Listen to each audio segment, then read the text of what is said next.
Good afternoon, everybody. Welcome to the latest edition of the Stephen A. Smith Show, coming at you as I love to do every weekday afternoon from 1 p.m. to 3 p.m. Eastern Standard Time over the airwaves of Sirius XM, Mad Dog Sports Radio. Number to call up, as always, is 888 Mad Dog 6. That's 888-623-3646. Got a lot of stuff on my mind this afternoon. Got a lot of stuff to get into. We've got the first full weekend of the NFL 2016 season. We'll be talking about that matchup by matchup, going right down the line. I can't wait to talk about it.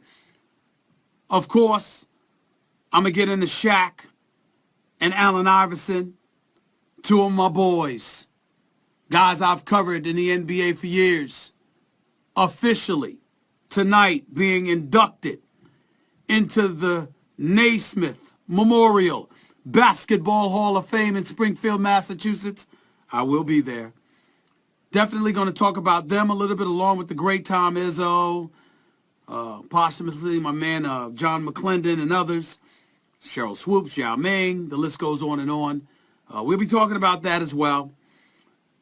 And also I'll be talking about a contest that I want my listeners to know about, because I want you to feel free to send in your videos, because I'll be having a contest for First Take, and I'll be explaining that and how it pertains to the viewing audience and the listening audience in just a little bit, so stay tuned for that. First order of business, however, was last night's game.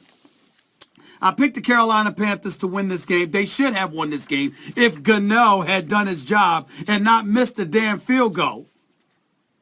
They would have won this game. They would have won this game. But it was not to be for a variety of reasons. It wasn't to be because Trevor Siemian showed a hell of a lot more poise than I thought he had. The kid was impressive. And any doubts that I had about Denver's ability to win the AFC West has gone out the window, because that defense is just something special. Let's just call it what it is. That defense, with Akeem Talib and Chris Harris in the secondary, with Stewart and Ward as your safeties, with DeMarcus Ware and Von Miller getting after the quarterback. The defense is just special. It's just special. All they did was remind us why they are the reigning, defending Super Bowl champions. And it cannot be ignored. It cannot be poo-pooed. It cannot be dismissed. It is what it is. The Denver Broncos are going to be a team to be reckoned with. There is no way around that. And we all just need to get used to it, because that is the way it is. That's my thinking. Having said all of that, despite Trevor Siemian's performance, despite that interception by Cam Newton that was critical, despite Denver's defense being every bit as elite as we thought they were, despite this offense being capable because of Siemian's poise, his arm, his legs, etc. That ain't even the story to me. You know what the story to me is, ladies and gentlemen?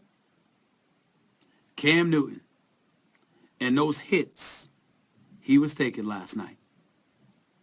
Let me be the first to say that while I appreciate Brandon Marshall taking a position to kneel instead of stand for the national anthem, to bring attention to the social injustices that he himself has said permeate his thoughts, how he prayed on it, and he thought it was the right thing to do in joining Colin Kaepernick's protest, while I applaud and appreciate Brandon Marshall, what I did not appreciate was the hit to the helmet of Cam Newton.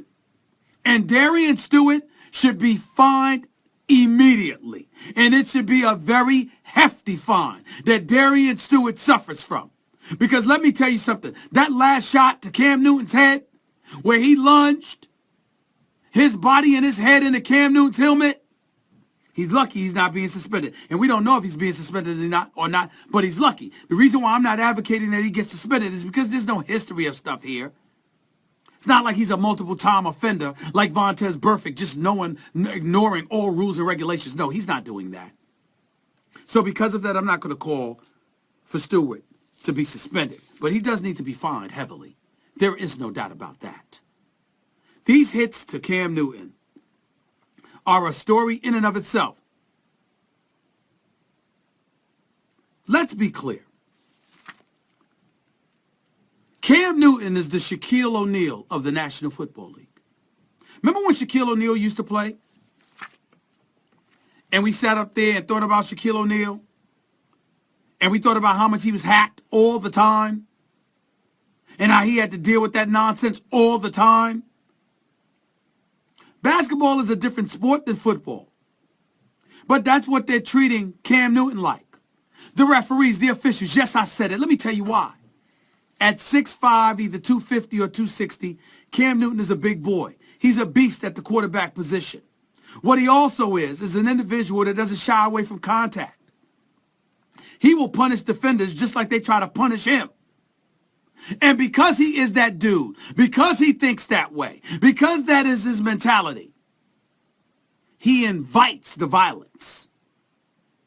Officials look at that. They know that. They say he's not looking to go down easily the way Tom Brady does, giving up on plays because, if you're going to get sacked, Tom Brady wants to live to play another day. Peyton Manning wanted to live to play another day. Eli Manning wants to live to play another day. Drew Brees, to a lesser degree, does the same thing. The only thing comparable to Cam Newton in terms of shrugging off tacklers and extending plays is Big Ben Roethlisberger. That's it. So because that is Cam Newton, because that is the way he is, officials, dare I say in my opinion, are letting defenders get away with things they customarily would not be able to get away with. And as a result, you have what you have. That's what we're dealing with here. That's what can't be denied here. That's what we need to recognize here. But that don't make it right.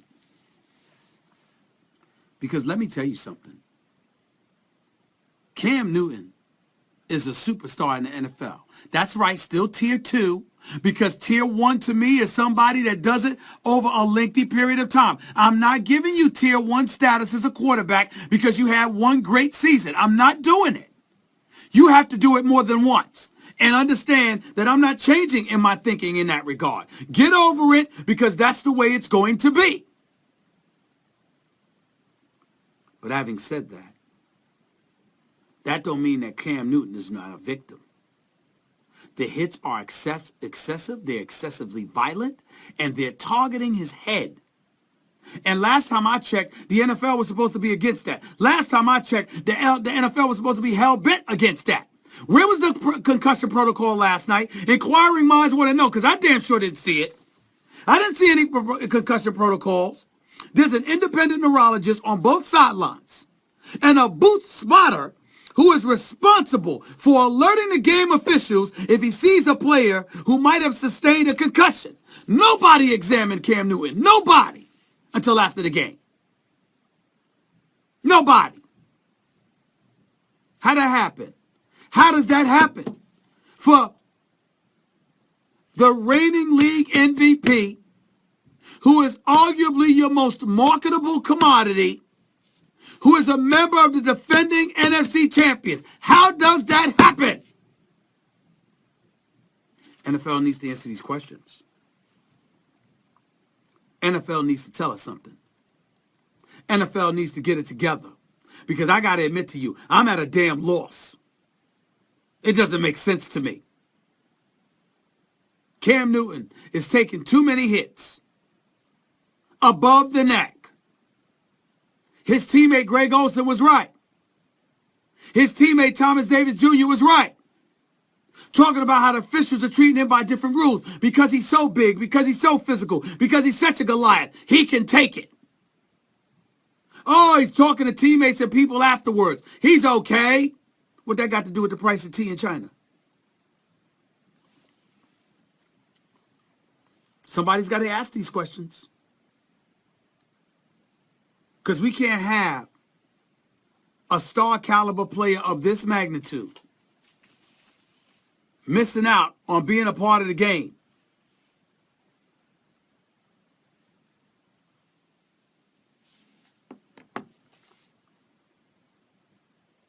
I just don't get it. I don't understand it.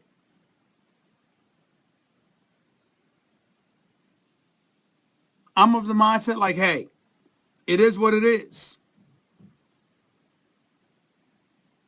Cam's got to take these hits, right? That's what y'all want to say. I say no. It is what it is in terms of what's transpiring. It is what it is in terms of us seeing what it is, because Tom Brady wouldn't have to go through this. Peyton Manning wouldn't have to go through this. Drew Brees wouldn't have to go through this, although Big Ben Roethlisberger is somebody that goes through it. The big physical quarterbacks who automatically subject themselves to more punishment, folks are going to look at them and say they brought it on themselves. Cam Newton ran the football 11 times last night. 8 were designed running plays. What about the 3 that weren't? What about that? All I'm saying is, inquiring minds want to know.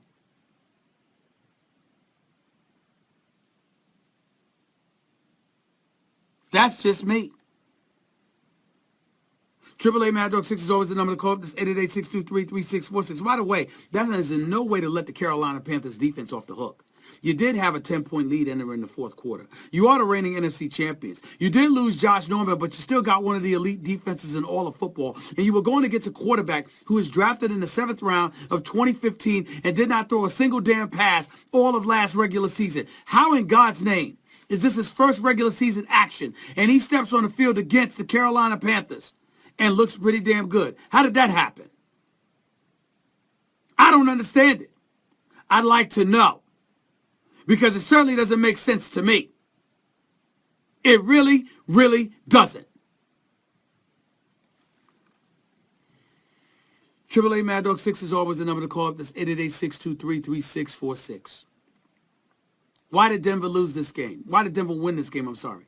Did Denver win it because of Trevor Siemian and how good they are defensively? Or did they lose, or did they win it because Carolina's defense didn't step up to the plate?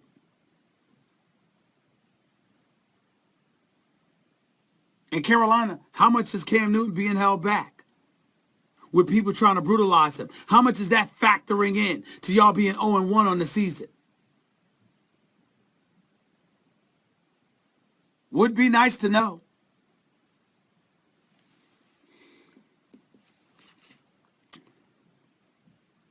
Transition into a little basketball.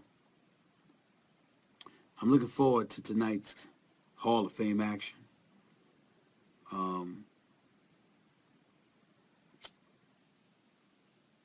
It's guys like John McClendon coming in there. He was a mentor to my man Clarence Big House Gaines, my coach at Winston-Salem State. Brilliant basketball mind. Brilliant man, a giant of a man. Assisted African-American players playing against all-white team at midnight, Duke University, so people wouldn't see y'all play, see them play. Integrated the sport of basketball. That had a lot to do with it.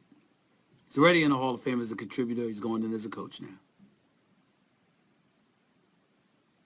He was once an assistant under James Naismith. Tom Izzo. I've always said this. If I had a son, I'd want him to play for Tom Izzo. Knowledgeable coach, yes, but the guts, the heart that his teams show, how feisty they are. Never say die. Don't succumb to the odds stacked against them. I respect the hell out of that man. Cheryl Swoops, wonderful lady, great player. Yao Ming. Remember, the Basketball Hall of Fame is not like football or basketball. The Basketball Hall of Fame is about everything you do. Not just the NBA, but international competition, if it were applicable, collegiate competition, etc. Yao Ming helped globalize the sport. You got to give him his just due. But I'll tell you right now, I make no apologies for what I'm about to say. Allen Iverson and Shaquille O'Neal are going in. And that's what I care about most. I covered Allen Iverson every day for the first 10 years of his career. Allen Iverson and I are pretty tight right now. He's like a little brother to me. One that drives me crazy because he hardly ever listens. And you just want him to be better and better and better, but I love the brother. He has a level of trust in me that he doesn't have in too many people in life. And I value that, and I appreciated him for it. Shaquille O'Neal is another. I know a long time ago when his playing career was over, we would be friends for life. Just a beautiful person, good man, and the most dominant basketball force we've seen in this generation. Just too massive, too skilled, too big to deal with. 4-time champion. Should have had more, could have had more if he played his cards right. He knows it. And so much has been made about his relationship with Kobe. And of course, there's a level of sadness that drapes all of us, because had they stuck together, they might have won 7 or 8 titles. But it wasn't meant to be. What I really want to say about these two individuals is that even when you're a journalist, you're a human being. And it's one thing to report the news on people, but once you elevate to a point where, you've known each other so well, you know everything about each other, there's a personal relationship that ultimately is cultivated in some situations. And that is the case with Shaq and AI. You cover them, you get to know them, and after their playing careers are over, you can confess you got love for them like brothers. Shaq is just a wonderful, wonderful human being. AI, no doubt, is an acquired taste, as am I. And I'm privy to knowing a lot of personal strifes, challenges, trials, and tribulations that he's had to endure to get to this point. I know what this means to him. I'm afraid tonight he's going to be an absolute mess. Tears are going to flow. It's going to be special. I can't stand seeing him cry, though, guys. It's just not me. Just not my style. But he's special. And certainly the Philadelphia 76ers' inability to win a championship wasn't his fault. He took them to the finals. Dikembe, who was old by then. Tyrone Hill. George Lynch. Eric Snow. Aaron McKee. All good players in their own right as it pertains to their respective job descriptions. But no stars for Allen Iverson to play with. He did it anyway. And I'm proud of him. And I wish him nothing but the best. I'm going to be there tonight. Right there, front and center, God willing. Looking forward to him celebrating this incredible achievement, because he deserves it. Last but not least, I have an announcement to make, and I made it on First Take today. I announced that effective next week, my show, First Take on ESPN2 with my man Max Kellerman and Molly Kiram, we will be conducting a near 2-month contest. And essentially what it's going to be is we're going to allow folks to put together a video showcasing their debate skills. It's going to be from 30 to 45 seconds. 2 per show will air. Out of the many you undoubtedly will send here to me right here at Facebook, Facebook.com/Stephen A. or Twitter.com/Stephen A. You can send it to either. A video of yourself showcasing your debate skills on topics that we may have discussed the day before. And what essentially it's going to amount to is that you're going to play one video leading into the last segment of hour number 1, and then one video again leading into the last segment of hour number 2. That's 2 per day, 10 per week, and you'll pick a winner each day. And ultimately, it's going to be narrowed down from 20 to 10 to 5, and there's going to be 1 male winner and 1 female winner. Contest will span anywhere from 6 to 8 weeks. There will be 1 female winner, 1 male winner. The winners, obviously, will get treated to an NBA game by me, primarily if it's a team in the city that they live in. If not, we'll work around that. Plus, I'll take the winners out to dinner myself.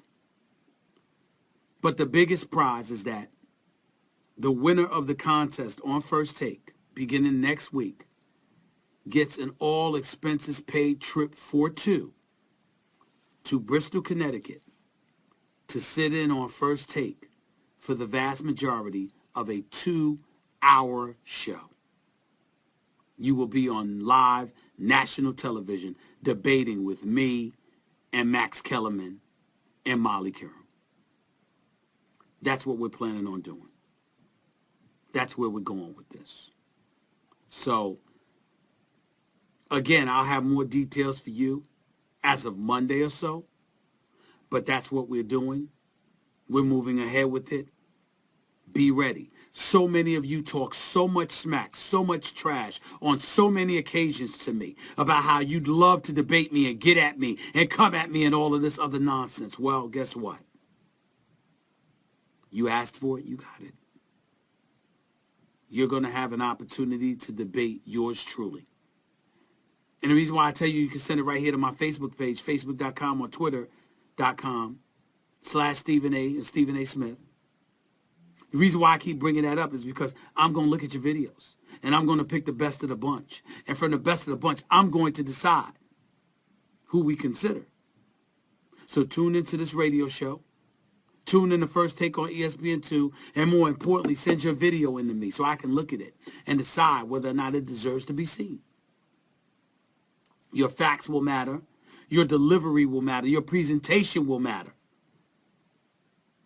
If I don't like it, it's not happening. If I do like it, you might end up on national television. Just want to throw that out there for you. I hope you can appreciate it. 888 Mad Dog 6 is always the number to call up. That's 888-623-3646. You're listening live to the Stephen A. Smith Show, Sirius XM, Mad Dog Sports Radio, Channel 82. Clear. Leader Johnson, the man, Stephen, this war dog off Twitter. Jason Willard, much love to you, Stephen A. Keep speaking the truth. Thank you so much. Retired Miller, appreciate your wisdom. Ant Rod, can't out-debate an old-school New Yorker. That is true. Hassan Lyons, I'm ready. You sure about that, Hassan? You sure about that? Emilio Aguilar, I Live TV. Curtis Filer, legend. Thank you, sir. Chris Miller, I gave this gentleman an idea, so he's not going to pick me. No, you didn't. It's a lie. Billy Cheliak, is this for only people in the U.S.? I don't know. Margarito, John Walter, where Molly? Eli Lee, Stephen A., love your show much. What do you think about Shannon Sharp copying you? Stop it. Shannon's doing his thing. I'm doing my thing. Just like Skip's doing his thing, I'm doing my thing. I love them both. They're both friends of mine. I wish them nothing but the best. Leader Johnson, Dallas is done. Yep. Pete Nathan, Stephen A., can we debate about football? You can debate about anything you want. Corey Mercer, I respect you as a young man. Father, I never had a lot of wisdom. Okay. Mario Jackson, I want Max. Paroli, Mirage, Bing Time. Knicks. Yep. Gotta go, y'all. Goodbye to my radio show. Take it easy. Holla at y'all later. Peace and love.